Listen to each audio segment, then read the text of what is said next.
พอผู้คัดค้านหัวส้นฝ่าเมื่อมี FC แฟนคลับพยายามซี่ทางโด่งทางดัง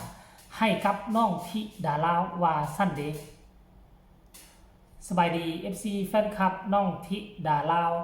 มัดสู่ผู้สู่คนบ่ว่าจะอยู่ทางฝั่งนี้แล้วก็ฝั่งนั้นอยู่ทางฝั่งไทยก็ดีฝั่งลาวก็ดี FC แฟนคลับเนาะผู้อยู่ห่างไกลทั้งต่างดงต่างแดนมาได้ยินคลิปนี้แล้วพวกเจ้ามีคำคิดคำเห็นแนวใดในเมื่อมี FC แฟนคลับพยายามแซดเข้ามาหาพอผู้ศรีวิไลพยายามเข้ามาคอมเมนต์บ่แม่นว่าครั้งเดียวได้หลายครั้งต่อหลายคราวเนาะเพิ่นบอกว่าสิ่งที่พอผู้ศรีวิไลเฮ็ดนี่มันอาจจะ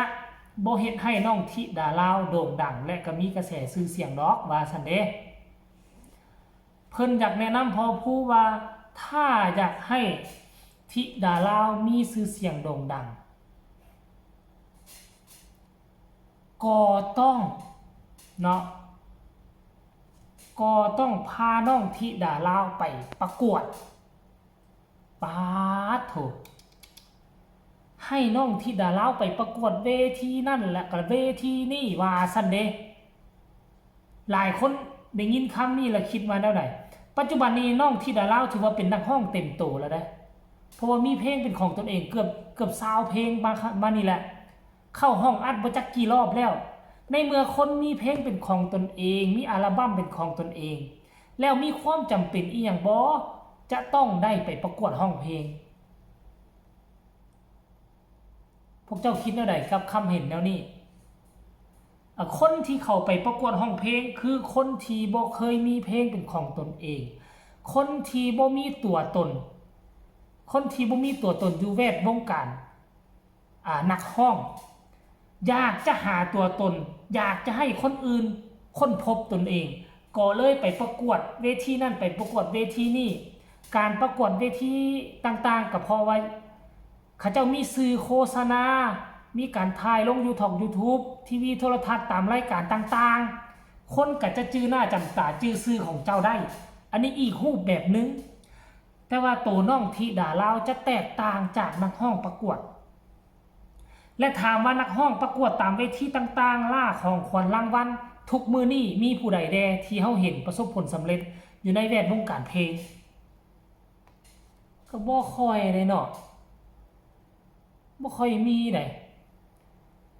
อย่างตายอรไทยเคยล่ารางวัลการประกวดบ่ก็บ่ไม้พิรมพรก็บ่เคยผ่านการประกวดแม่นบ่ไผ่พงศธรก็บ่แม้กระทั่งอันนาตั๊กแตนกะบ่เห็นเคยไปผ่านเวทีประกวดแม้กระทั่งคนโด่งคนดังเนาะคนโด่งคนดังอยู่ในแวดวงการหมอลำกะบ่ค่อยมีผู้ใดที่ไปผ่านเวทีประกวดแล้วได้รางวัลมันเป็น10รางวัล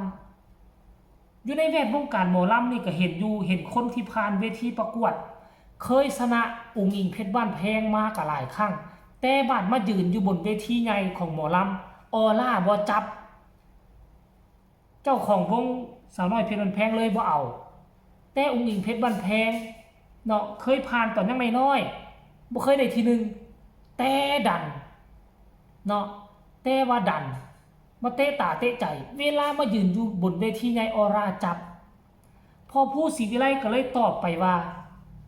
ธิดาลาวนี่นะมันกายจุดที่จะให้เป็นเล่ร่อนประกวดหันประกวดนี่แล้วเพราะน้องเป็นศิลปินแล้ว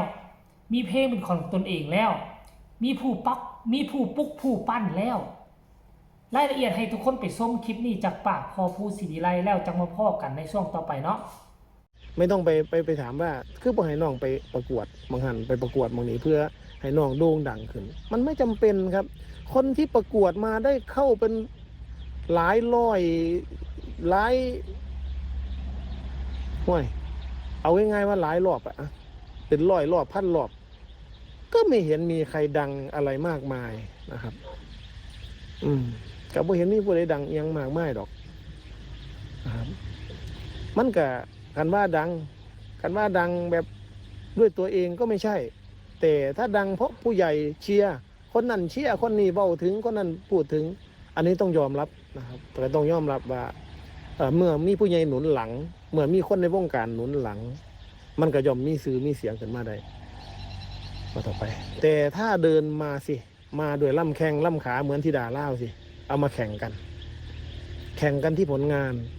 บ่ต้องไปแข่งกันที่การประกวดครับ แข่งกันที่ผลงานเดินใครเดินมันเลยตัวเปล่าๆมาแบบที่ดาเล่าเนี่ยมาร้องเพลงใส่กีตาร์เนี่ยปงเลงอยู่กลางทงหน้าคื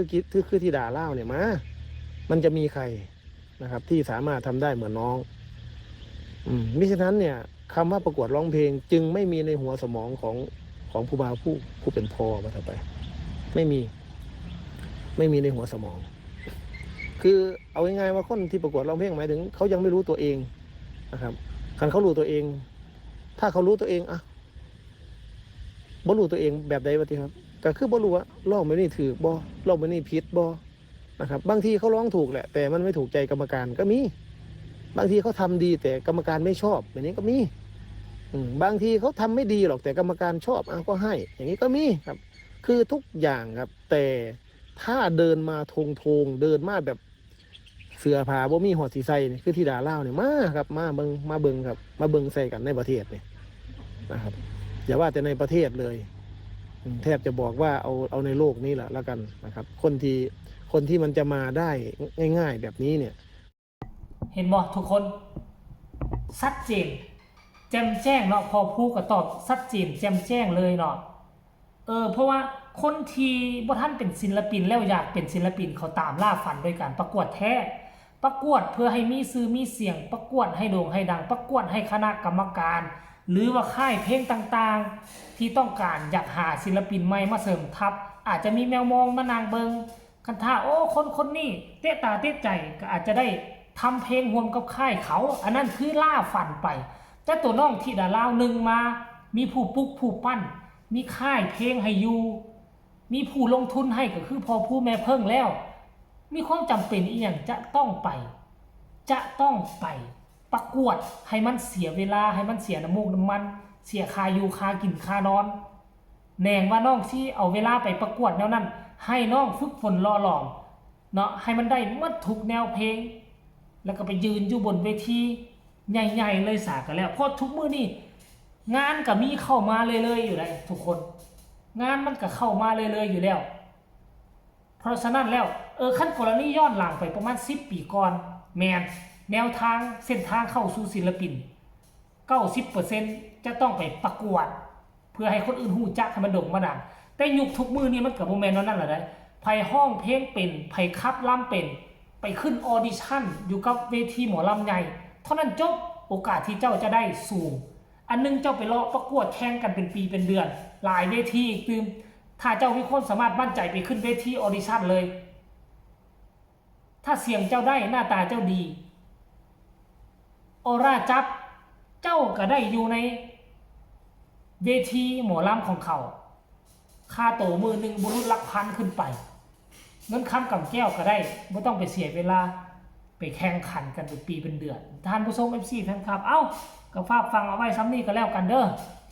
ฝากกดไลค์กดแชร์อีกคลิปหนึ่งก็แล้วกันสิ่งที่เขาคิดกับบ่หมายเขาว่ามันบ่ดีมันดีแต่ว่าคิดมามันก็ซ่าเกินไปเพราะน้องที่ดาลาวก้าวข้ามจุดนั่นไปแล้วเด้อใครมีคำคิดคำเห็นกันคอมเมนต์มาเนาะฝากกดไลค์กดแชร์กดติดตามที่สำคัญอย่ากดข้ามโฆษณาพอกันไหมในคลิปหน้าสบายดี